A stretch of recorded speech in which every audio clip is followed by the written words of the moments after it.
Hi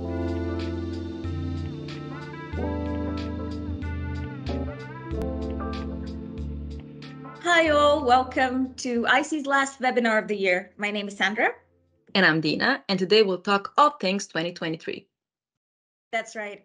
Amid the possible long-term inflation effects and mass changes among the tech giant business practices, the burning question is, how will consumer behavior change in 2023? One thing's for sure, it's going to be a learning curve for us all. Yeah, and to help us navigate the rocky and, let's be honest, quite unpredictable waters of recession and find some much needed common clarity, we turn to the knowledge of our trusted clients and other industry experts from Bayer, Charoen Pokphand Foods, Danone, Lazada Group, Kraft Heinz, and the joint venture of Nestlé General Mills, cereal partners worldwide. First up, what will have the biggest impact on consumer decisions during inflation? Most of us are prone to believe that shoppers will simply revert to more affordable options. After all, that's what we all do when we don't have the money, right? Here's Annalise from CPW with an alternative take. Prices are increasing, and consumer disposable income remains stable at best. Their confidence level is decreasing, so they start to rethink. They want to rebalance their spending priorities. So one could think shopper will look for the cheapest products.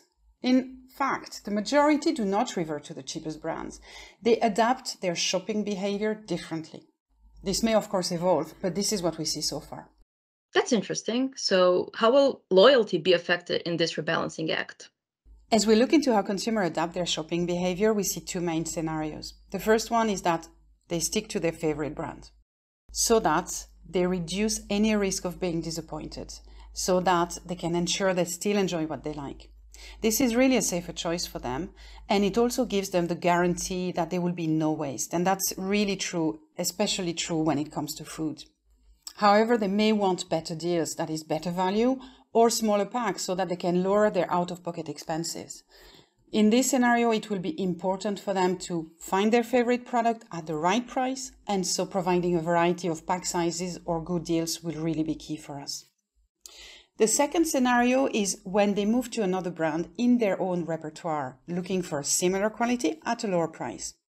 While we could see this as a risk, it can also represent an opportunity to attract new buyers.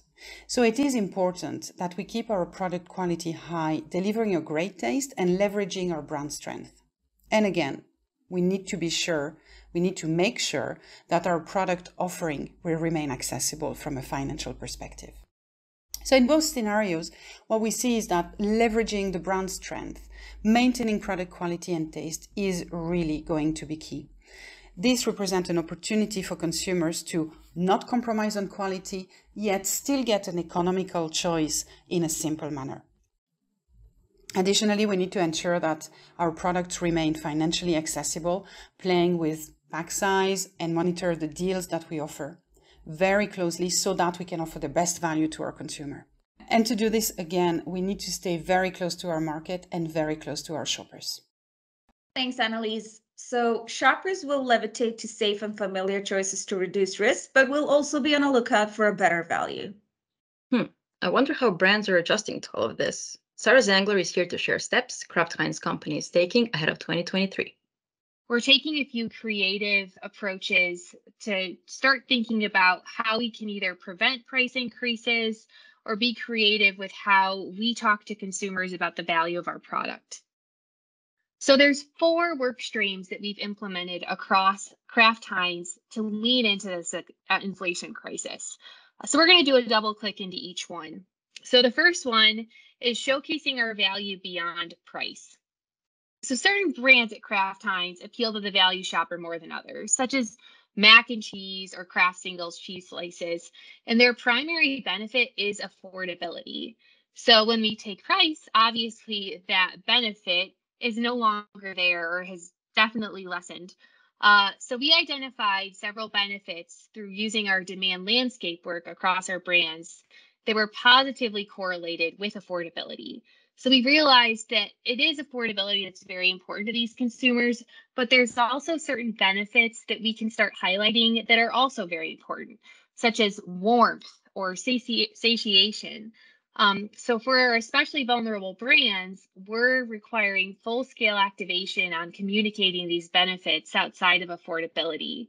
We're also highlighting things such as versatility and explaining how they can use certain items in other dishes than what they're typically used to, and stretching their pack of cheese further, and thinking about it in a different way with how many lunches and dinners it can provide for a family of 4, for example. Second, we're building consumer empathy. So we know that we're close to consumers on a daily basis, but not all of our cross-functional partners are.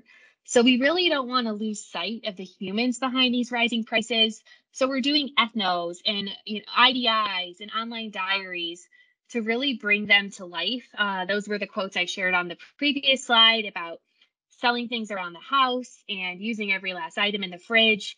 And we're sharing that across the organization, so we can keep that in mind when we start to think about adding ingredients that may cost more, and realizing that our job right now is to try to keep prices down as much as possible. We're also trying to understand from consumers the trade-offs they're starting to make, so we can keep that in mind as they move from one category or brand to another, and how we can stop that from happening so they stay devoted to our brands. And then third, which is probably the work stream I'm most excited about, is we prioritize brand design to value sprints across our organization. And in a nutshell, what this really consists of is making sure that our brand is the optimal value to consumers. So it's a cost out exercise, but it's putting the consumer front and center. So what we're doing is we're adding value and highlighting what we know is very important to consumers and rationalizing all else. So we're taking out what we know consumers don't need, and this will create significant cost savings within the next few years. And finally, we're offering support where we can. So there are simple measures we can take to help consumers realize the value of our products. So we're doing simple math for them. So like I mentioned, this pack of cheese and bread will get you 4 lunches for a family of 4, or how much savings we can bring by creating a large dinner or lunch and having leftovers versus eating out at QSR. We actually have a lot of products that compete with convenient QSR products. So starting to highlight how much you can save by eating at home. We're also carefully considering our innovation pipelines. So perhaps we need to focus more on smaller packs for smaller households that are especially worried about food going to waste now and wasting money on that food, and opportunities in price pack architecture for low-income consumers. So we may have to put some of our breakthrough innovation items on hold and focus more on the items that will really benefit consumers during these trying times. And one advantage we have at Kraft Heinz is we have a really large portfolio of products. So I'm hoping in some ways that some of our brands that can handle price increases can take a hit for another product that we know definitely can't based on the consumers it serves. Right, Sarah. Bring the consumer front and center. I love that. Yeah, it is truly very encouraging to hear Sarah's take on innovation and prioritization of those new initiatives within portfolio. Yeah, most companies have a reflex to just cut down or postpone launching new things in trying times. However, this is probably a recipe for disaster. Following the consumer pulse, needs, and innovating your products and communication accordingly might be the only thing that will keep you competitive. I agree, but budget cuts are a reality. So what can brands do to minimize risks in innovation? Our favorite catchphrase in EyeSee is make it lean.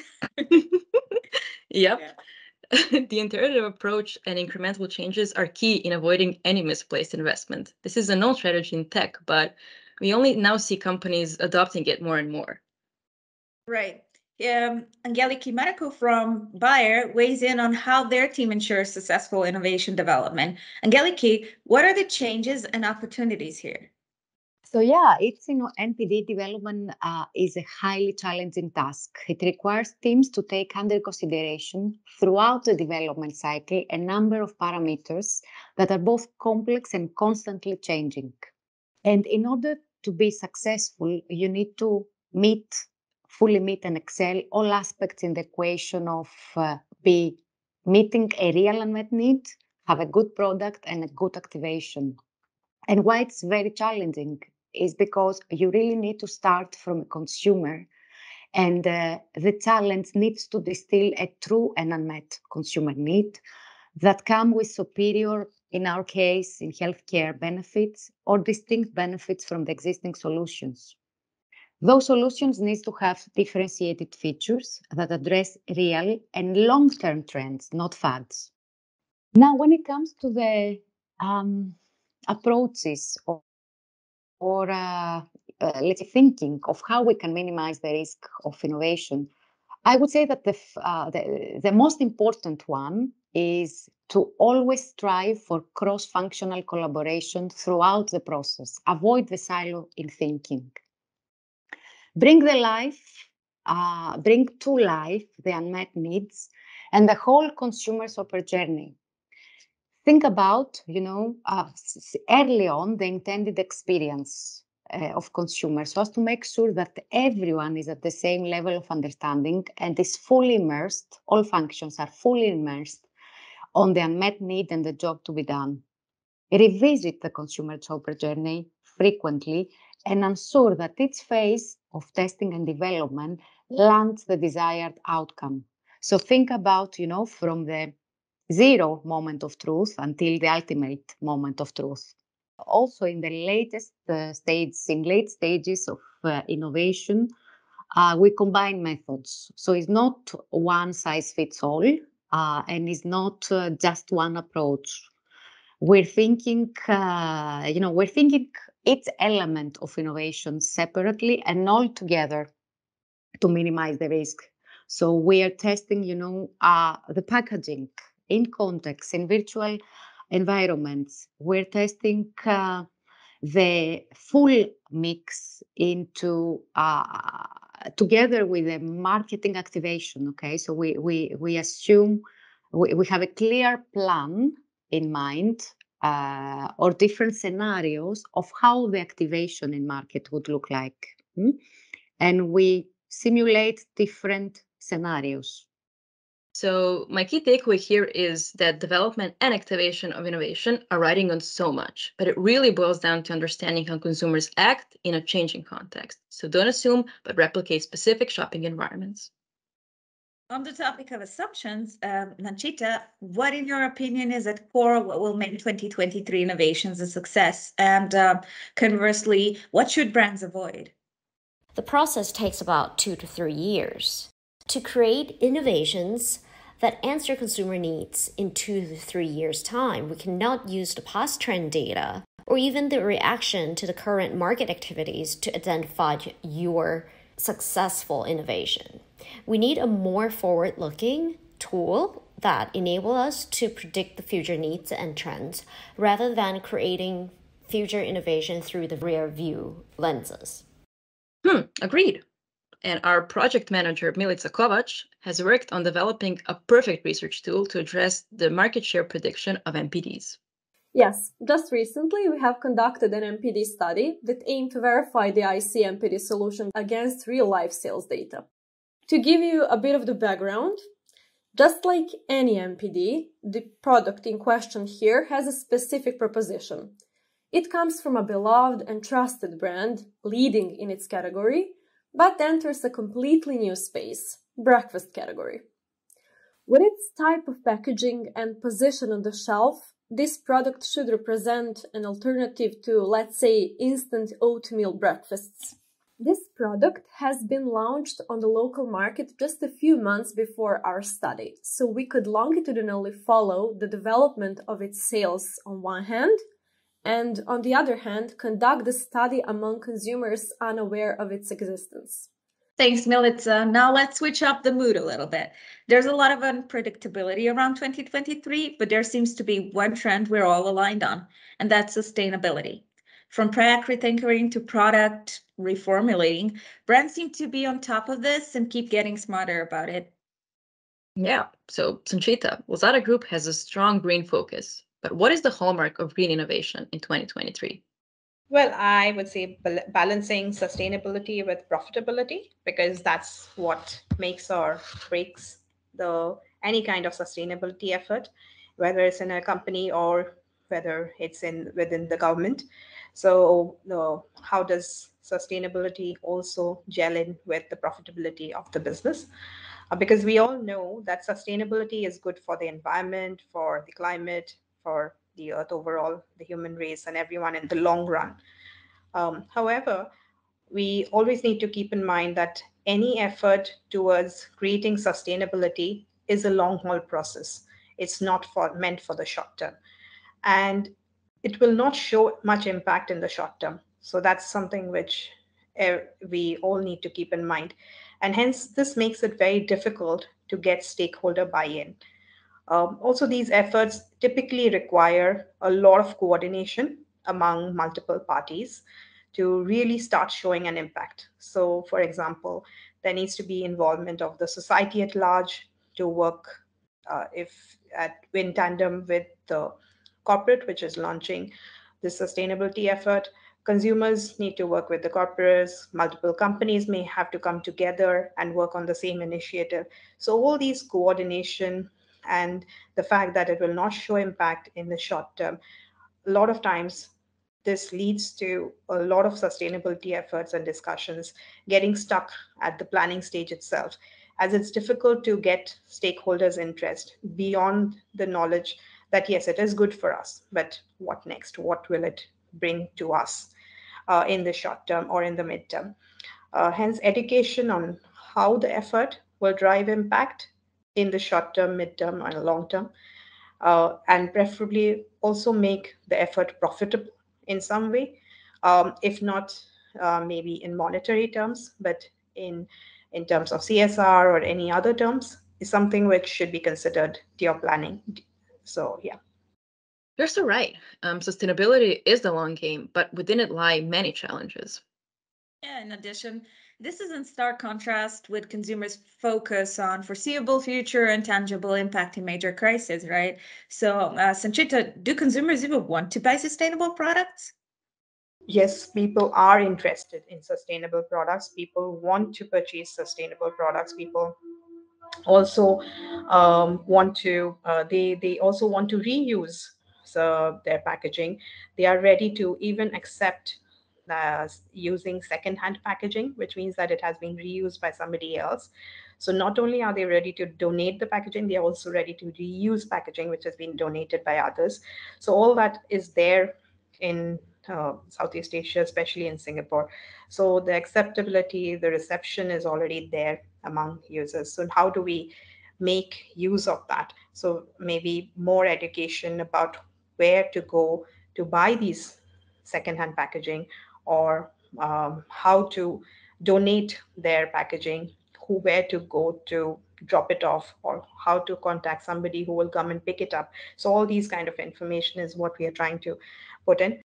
The other efforts which we are thinking of is a feature actually, which something like what you might have seen in some apps where it says, okay, it's bedtime, or it limits your online usage, your social media usage, that you've used this app for 1 hour, or you can set your own limits basically as to how much time you want to spend on social media. Similarly, we have thought about a feature which will keep tab of your shopping expenses for the month, and you can put in a limit of how much shopping you want to do in a month, so that you don't break your bank, and two, you don't this is also a feature which will lead to some amount of mindful and sustainable shopping as well, so that people do not purchase more than what they require.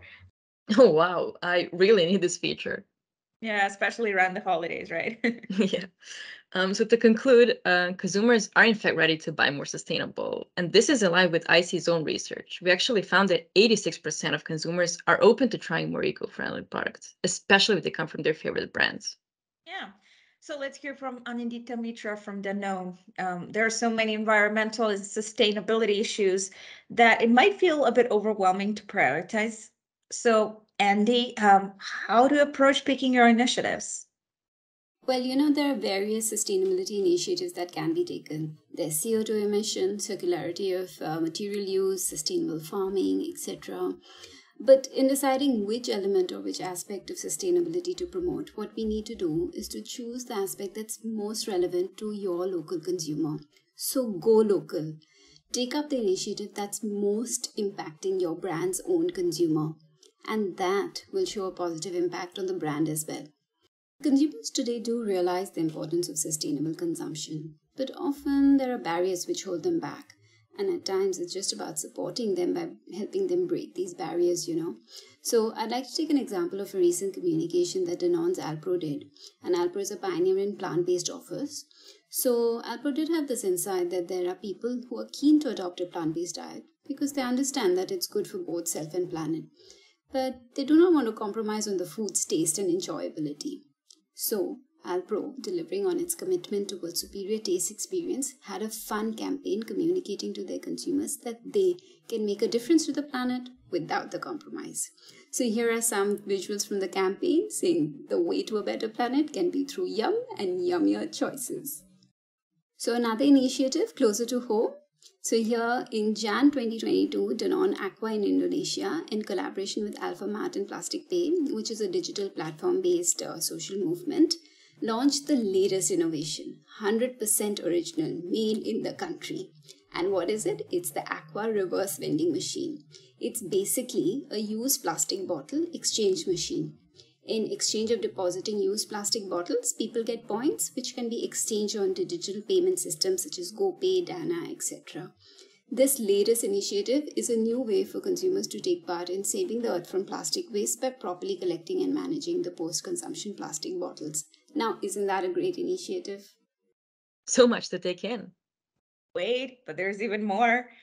We've asked experts at our EyeSee team to predict the unpredictable 2023, and here are some of our topics.